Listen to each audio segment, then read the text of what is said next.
Imagine handing over your life savings because a stranger told you it was for your own protection.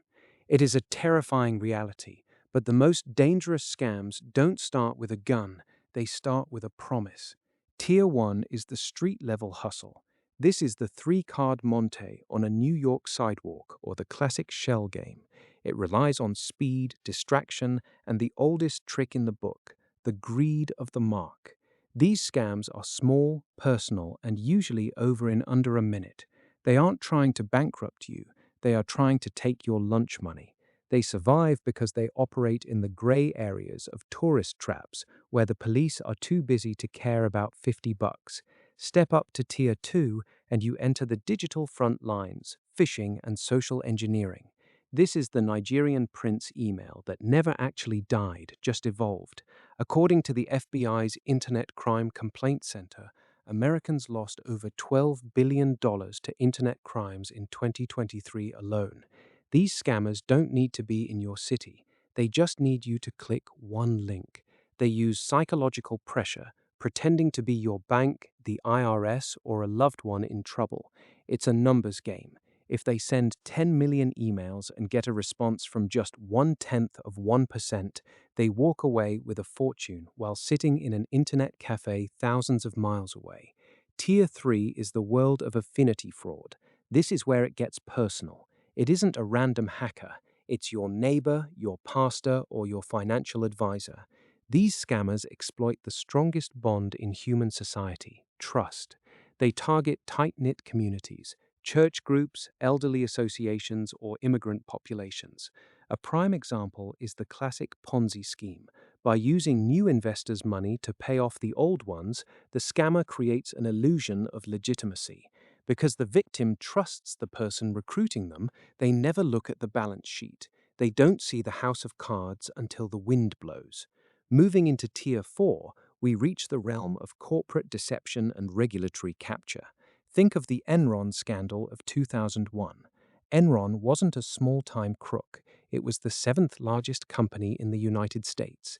They used complex accounting loopholes, special purpose entities, and poor financial reporting to hide billions of dollars in debt.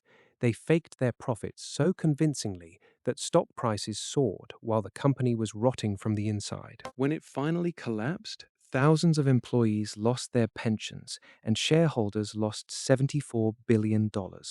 This tier requires a level of sophistication that involves lawyers, accountants, and executives who know exactly how to manipulate the system from the inside out. Finally, we arrive at Tier 5, the systemic, geopolitical, and civilization scale fraud. This is the realm of sovereign debt traps and massive market manipulation that reshapes history. Consider the 2008 global financial crisis. It wasn't just a bad bet on housing, it was the systemic packaging of toxic subprime mortgages into AAA rated financial products. Bankers knew the loans were garbage, but they sold them as gold to pension funds and foreign governments anyway. It required a level of collusion that spanned institutions, credit rating agencies, and government regulators. When it blew up, it triggered a global recession that wiped out trillions in wealth and led to decades of economic instability for millions of people. These scammers don't go to jail. They get bonuses and move to the next firm. The difference between a street hustler and a global financial collapse is simply the scale of the infrastructure. At the bottom, they steal your wallet. At the top, they steal your stability.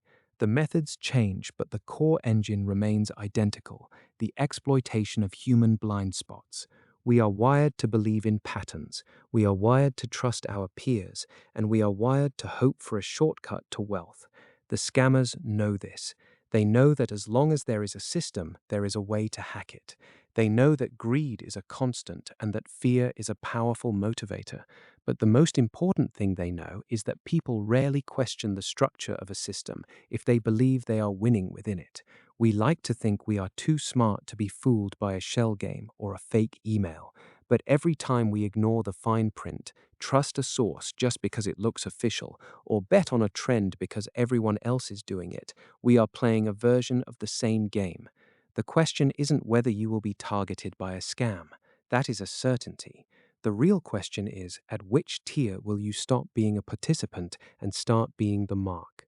The final truth of the scammer is that they never need to be smarter than the whole world. They only need to be smarter than the specific desire that makes you stop thinking for a moment. Once that moment passes, your money is already gone.